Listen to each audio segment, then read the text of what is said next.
Саламатсыңарбы балдар? Бүгүн силер менен 8 класстын алгебра предмети боюнча кезектеги теле сабагыбызды баштайбыз. Бүгүнкү сабагыбыздын темасы арифметикалык квадраттык тамыр жана анык сандар. Бүгүн силер менен сабакта арифметикалык квадраттык тамыр жана анык сандар түшүнүгүн өтөбүз. Математикалык проблеманы чечүүнү жеңип алганга салыштырууга болот деп айткан Виленкин. Демек, бүгүн биздин алдыбызда дагы эки чеп турат. Арифметикалык квадраттык тамыр жана анык сандар деген. Анда эмесе сабагыбызды баштайлы. Маселе берилип атат бизге. Аян ага апасы гүл бакча үчүн квадрат формасындагы жер үлүшүн бөлүп берген. Бул жер үлүшүнүн аянты 100 квадрат метр экен, 100 метр квадрат. Жер үлүшүнүн жактарын тапкыла дейт. Демек, жер үлүшү квадрат формасында болуп аткандыктан биз эмне деп жазат экенбиз? Анын аянты а квадрат барабар ске барабар деп айтсак болот экен. Эми ордуна коебуз. Аянтыбыз 100 метр квадрат болуп аткандыктан а квадрат барабар 100 деген теңдемени алдык. Мындан а квадрат минус 100 барабар 0 деген теңдемени чыгарабыз. Берилген теңдемени чыгарыш үчүн биз кыскача көбөйтүүнүн формуласы менен а минус 10 көбөйтүлгөн а плюс 10 деп эки кашанын көбөйтүндүсү түрүндө жазып алсак болот экен. Барабар 0го. А минус 10 барабар 0. Биринчи кашаны алып өзүнчө чыгарып атабыз. Мында а барабар 10 болот экен.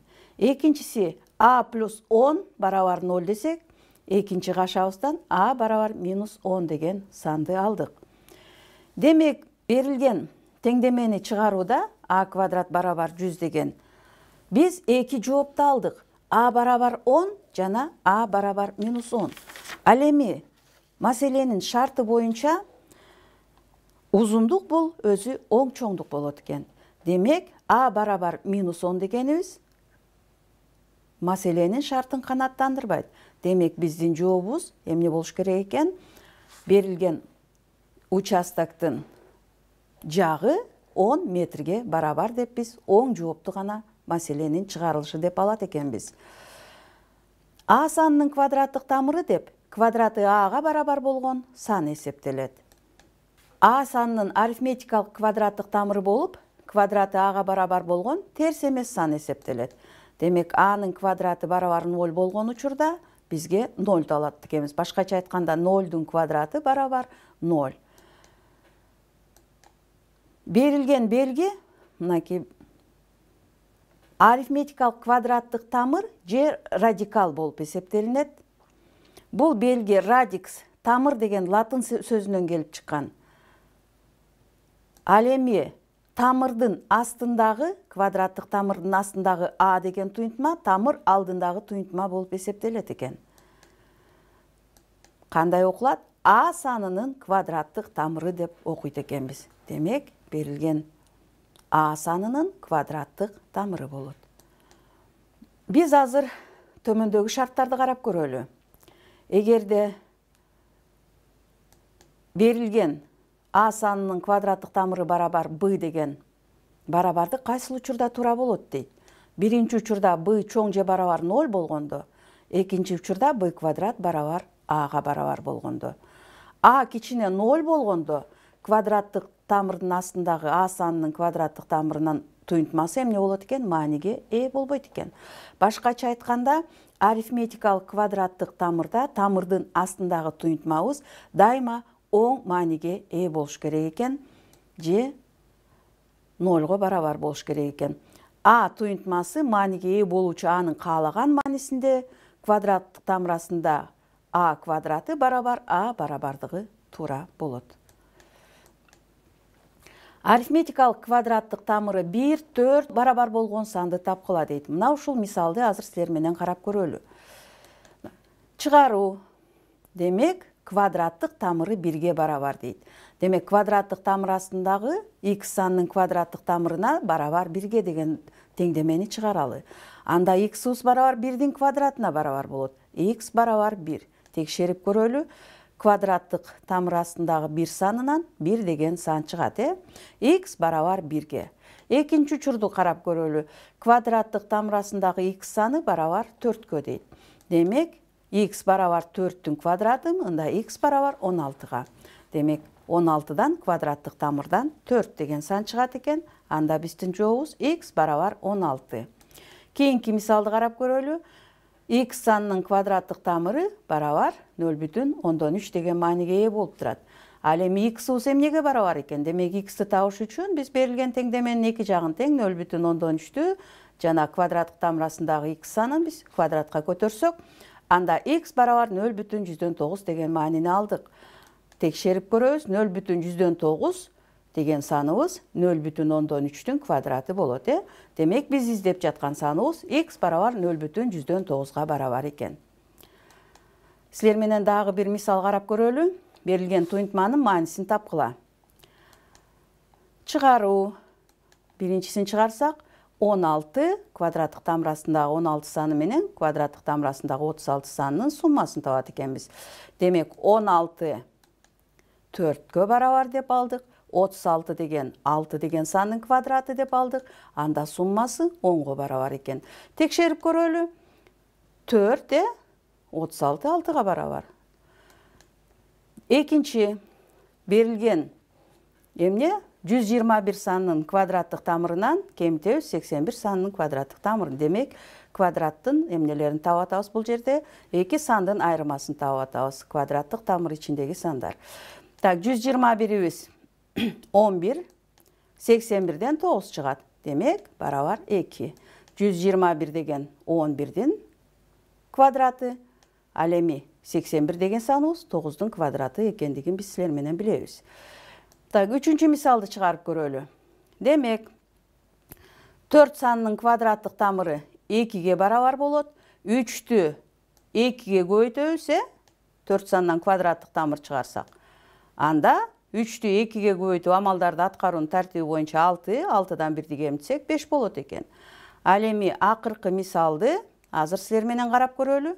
0,5 көбөйтүлгөн квадраттык тамырасында 100 кошулган 0,125 көбөйтүлгөн квадраттык тамырасында 1600 деген сан экен.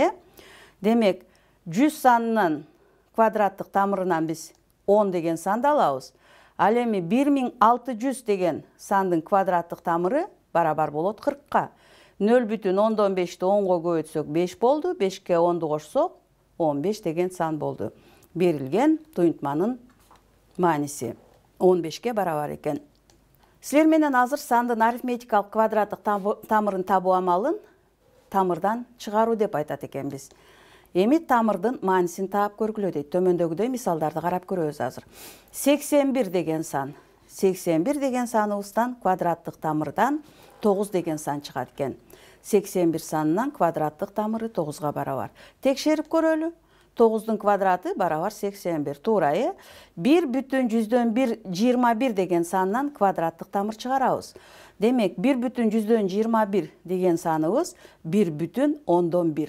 Демек, 1,1-дин квадраты 1,121-ге барабар. 0 санынан алынган квадраттык тамыр барабар 0 болот экен. Башкача айтканда, 0-дун квадраты 0-го барабар экендигин билебиз.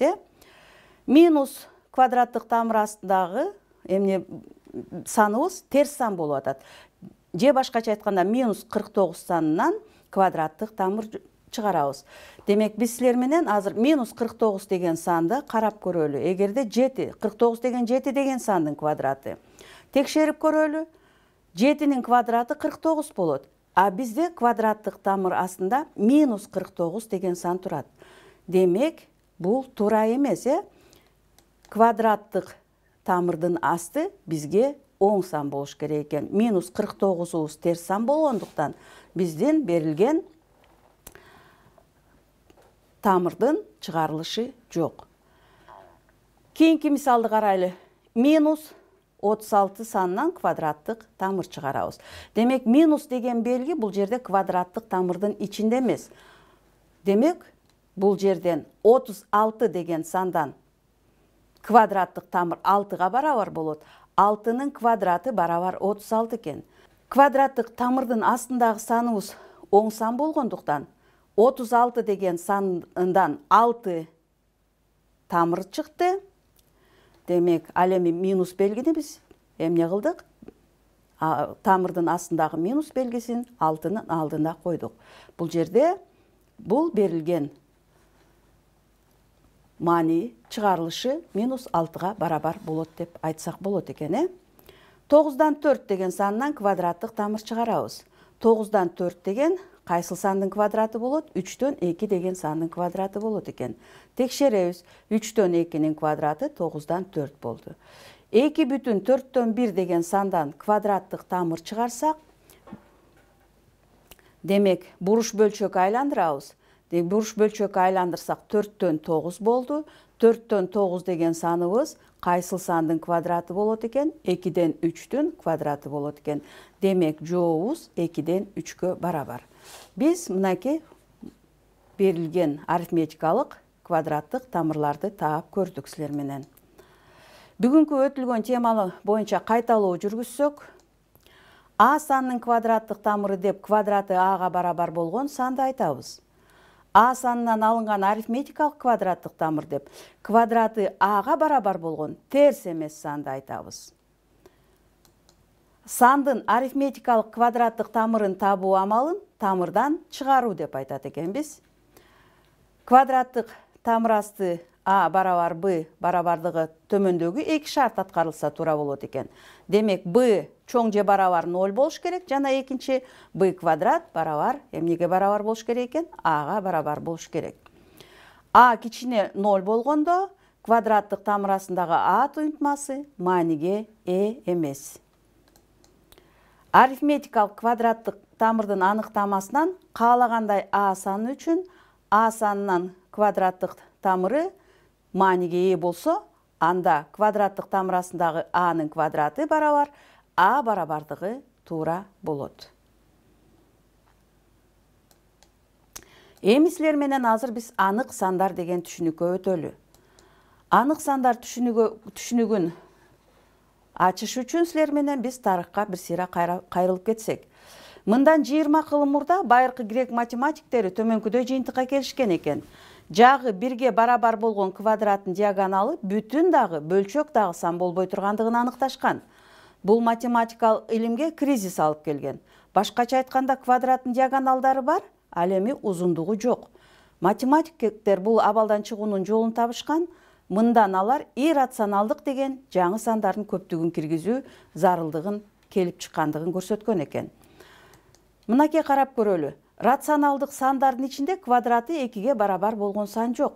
Анткени кайсыл сандын квадраты 2ге барабар болот? Ушундай суроо туулуп атат, Кайсыл сандын квадраты 2ге барабар. Демек, эч бир бүтүн же натуралдык сандын квадраты 2ге барабар болбойт экен. Демек, эсептөөлөрдүн негизинде 1 бүтүн, андан кийин үтүрдөн кийин мынакей 414, андан кийин дагы чексиз кетет экен, бул саныбыз. Санын мезгилсиз ондук бөлчөк экенин көрүп турабыз. Берилген санды квадратка көтөрсөк, биз болжолдуу түрдө 2 деген санды алат экенбиз. Демек, бул мезгилсиз ондук бөлчөк болуп атат. Демек, ушул берилген мезгилсиз ондук бөлчөгүбүздү биз иррационалдык сан деп сандардын катарына көптүгүнө киргизет экенбиз. Андан сырткары, айлананын узундугунун анын диаметрине болгон катышы дагы иррационалдык сан болот. Анткени каалагандай айлананын узундугун анын диаметрине бөлгөндө биз эмне деген пи деген санды алганбыз, Пибиз барабар мынакей 3 бүтүн, биз силер менен пайдаланып жүрөбүз. Жүздүк үлүшкө чейинки 3 бүтүн 114 деп пайдаланып жүрөбүз болжолду. Андан ары дагы бул чексиз бөлүнүп чексиз сандарга барабар болот экен. Мынакей үтүрдөн кийинки сандарыбыз дагы чексиз кетет экен. Демек, бул сандарыбызды карасаңар, мезгилсиз каалагандай сандар уланып жазылып атат. Демек, бул саныбыз пи саныбыз дагы иррационалдык сандардын көптүгүнө кирет экен. Эми 1 бүтүн, мынакей биз азыр силерге мезгилдүү бөлчөктү карап атабыз, Мезгилдүү бөлчөгүбүз мына 1 бүтүн жана мезгили 23 болгон сан экендигин көрүп атабыз. 23 деген саны кайталанып жатат бул жерде. Экинчи учурда 0 бүтүн, андан кийинки үтүрдөн кийинки сандарыбыз чексиз ар кандай сандардын удалаштыгы менен кетип атат. Демек, биринчи бөлчөгүбүз мезгилдүү чексиз ондук бөлчөктөр бул рационалдык сан болуп эсептелгендигин өткөн сабакта караганбыз. Ал эми ар кандай n бөлүнгөн n катышы түрүндө жазууга болот экен бул рационалдык сандарды. Мында n бүтүн сан, ал эми n натуралдык сан экен. Ал эми мезгилсиз чексиз ондук бөлчөктөрдү биз иррационалдык сандар деп атайт экенбиз. Иррационалдык сандарга мисалдарды келтирип кетсек, жанагы эле пи, айлананын узундугунун анын диаметрине болгон катышы дагы бул бизге иррационалдык санды берет. Андан кийинки саныбызды карайлы. 1 үтүрдөн кийин 1 нолдон кийин 1 келип атат, анан 2 нолдон кийин 1 келип атат, андан кийин 3 нолдон кийин 1 келип атат. Демек, бул цифраларыбыз эмне болуп атат бул жерде? Үтүрдөн кийинки цифраларыбыз мезгилсиз кайталанып жатат. Демек, бул мезгилсиз бөлчөк, чексиз ондук бөлчөк болуп атат. Кийинки мисалыбыз дагы деле ошондой. Мында дагы мезгилсиз чексиз ондук бөлчөктөргө мисал. Демек, бул берилген мисалдарыбыздын баары иррационалдык сандарга мисал болуп бере алат экен. Иррационалдык сандардын көптүгүн биз латындын I деген тамгасы менен белгилейт экенбиз. Демек, бул иррационалдык сандар болот экен. Биз эми силер менен терс эмес сандан квадраттык тамыр чыгарууга мүмкүн болоору далилденет экен. Квадраттык тамыр чыгаргандын натыйжасында рационалдык дагы, иррационалдык дагы сандар келип чыгышы мүмкүн дейт. Мисал үчүн, 1/121 санынан квадраттык тамыр чыгарсак, 1/1 деген сан чыгат. Бул рационалдык сан. Ал эми квадраттык тамыр асты 3төн тамыр чыгарсак, анда 1 андан үтүрдөн кийинки цифраларыбыздын баардыгы эмне болуп атат? Мезгилсиз кайталанып жатат. Демек, бул саныбыз иррационалдык сан болуп эсептелинет экен. Натуралдык сандардын квадраттары болбогон натуралдык сандардын квадраттык тамырлары дагы иррационалдык сандар болушат. Башкача айтканда, баардык сандардын эле натуралдык сандардынан квадраттык тамырлар рационалдык сан болбойт экен. Мисал үчүн квадраттык тамырасында 2, квадраттык тамырасындагы 3 деген сандын мисалын көрсөттүк. Квадраттык тамырасында 5, 6, квадраттык тамырасындагы 7 санынан, ошондой эле квадраттык тамырасы 8 санынан мындай сандарды уланта берсек болот экен. Ушул сандардын баарысынан биз иррационалдык сандарды алат экенбиз. Эгерде практикада булардын кандай сан экендигин билиш үчүн силер эмнени пайдалансаңар болот экен? Тамырдын жакындатылган маанилерин табуу үчүн силер тамыр белгиси бар калькуляторду же болбосо таблицаны колдонуп берилген сандар иррационалдык сандар экендигине ишенсеңер болот. Демек, рационалдык сандарыбыз, иррационалдык сандарыбыз биригип бизге анык сандардын көптүгүн берет экен. Демек, анык сандарды биз R деген тамга менен белгилейт экенбиз. Анык сандардын көптүгүн биз R деген тамга менен белгиледик. Башкача айтканда, латындын реалис деген сөзүнүн баш тамгасы реалдуу, чыныгы, жашай турган деген сөздүн маанисин түшүндүрөт экен. Эми силер менен иррационалдык сандарды салыштырып өтөлү.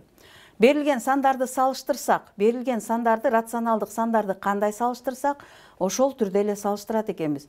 Башкача айтканда, А дегенде сандардын бүтүн бөлүктөрүн салыштырдык. 2 бүтүн бөлүктөрү барабар. Андан кийинки ондук үлүшүндөгү цифрабыз 3 менен экинчи ондук үлүшүндөгү цифрабыз 3 дагы барабар. Андан кийин үчүнчү цифраларды салыштырып көрөлү. Жүздүк үлүшүндөгү 6, сол жактагы саныбыз менен жүздүк үлүшүндөгү, экинчи жүздүк үлүшүндөгү 7 деген цифрабыз экөөсү барабар эмес. Башкача айтканда, демек эмне болот экен? Экинчи саныбыз, жүздүк үлүшүндөгү саныбыз, биринчи бөлчөктүн жүздүк үлүшүндөгү цифрасы экинчи бөлчөктүн жүздүк үлүшүндөгү цифрадан 1ге кичине болуп жатат. Демек, экинчи бөлчөгүбүз эмне болот экен? Чоң болот экен.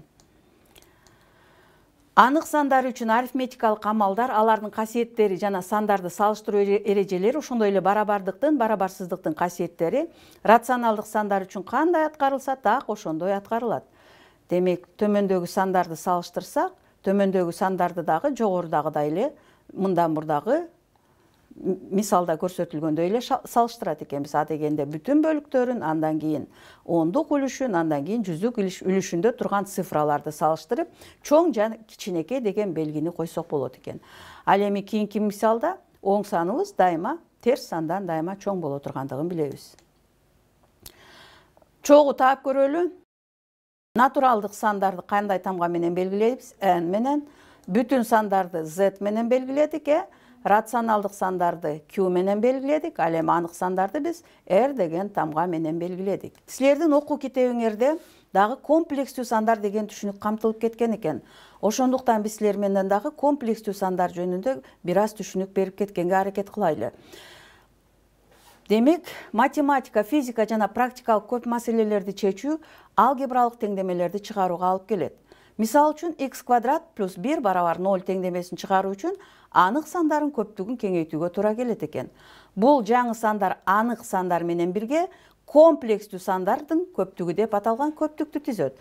Мисал үчүн, комплекстүү сандар киргизилсе, анда берилген x квадрат барабар минус 1 деген теңдемеси тамырга ээ болот экен. Ал эми x квадрат барабар минус 1 деген саныбыз биздин анык сандардын көптүгүндө чыгарылышка ээ эмес деп жүрөбүз. X барабар i деп чыгарат экенбиз берилген теңдеменин чыгарылышын. Бул теңдеменин тамыры жана жалган бирдиги деп аталат. I'биз берилген теңдеменин тамыры жана жалган бирдиги деп аталат экен. I комплекстүү санда, мында i'нин квадраты барабар минус 1 болот. Ал эми комплекстүү сандын жалпы түрү a плюс b көбөйтүлгөн i деп жазылат. Мында a саны a плюс b комплекстүү санынын анык бөлүгү, b саны анын мнимый бөлүгү. A жана b анык сандар болсо комплекстүү сандардын жекече учуру болот экен. Эми силер менен берилген көнүгүүнү чогуу иштеп көрөлү. 3,1 дегенибиз натуралдык сандардын көптүгүнө тиешелүүбү? Карап көрөлү, катабы же туурабы? Демек, ойлонуп ката десек эмне дейт? Демек, эмне экен берилген? 3,1 натуралдык сандардын эмнесине кирбейт, туура, бул берилген саныбыз ката экен. Экинчиге өтөлү. 8,3 бүтүн сандардын көптүгүнө киреби? Ката, туура, Демек, 5 мезгили 2 бүтүн рационалдык сандардын көптүгүнө тиешелүү. Туура. 53 саныбыз натуралдык сан. Ойлонуп атасыңарбы? Туура, Минус 98 саны Z бүтүн сандардын көптүгүнө кирет. Туура. 0,37 биз рационалдык сандардын көптүгүнө тиешелүү. Туурабы же туура эмеспи? Туура десек, мынакей туура экен. Минус 64 деген саныбыз натуралдык сандардын көптүгүнө кирет бекен? Терс сан болуп атат, демек кирбейт. Туура. 0 саныбыз бүтүн сандардын көптүгүнө кирет. Туура. Демек 47 саныбыз анык сан. Көптүгүндө кирет экен, Демек туура. Анда эмесе бүгүнкү өтүлгөн сабактарыбызды бир сыйра кайталап өтсөк, мезгилсиз чексиз ондук бөлчөктөрдү иррационалдык сандар деп атайт экенбиз. Анык сандардын көптүгү рационалдык сандардын көптүгүнөн жана иррационалдык сандардын көптүгүнөн турат экен. Чексиз ондук бөлчөктөрдүн жардамы менен жазылган анык сандарды салыштыруу, чектүү ондук бөлчөктөрдү салыштыруу эрежелери менен аткарылат. Анык сандарды кошууга, кемитүүгө, көбөйтүүгө жана бөлүүгө болот. Анык сандар менен жүргүзүлүүчү амалдарда рационалдык сандар менен жүргүзүлүүчү амалдардын касиеттери сакталат экен. Бүгүнкү сабакта берилген маалыматтар менен окуу китебиңерден таанышсаңар болот. Өз алдыңарча 470, 475, 483 номерлерди аткарууну сунуштайм. Анда эмесе бүгүнкү сабагыбыз ушуну менен аяктады. Кийинки теле сабактан жолугушканга чейин саламатта болгула.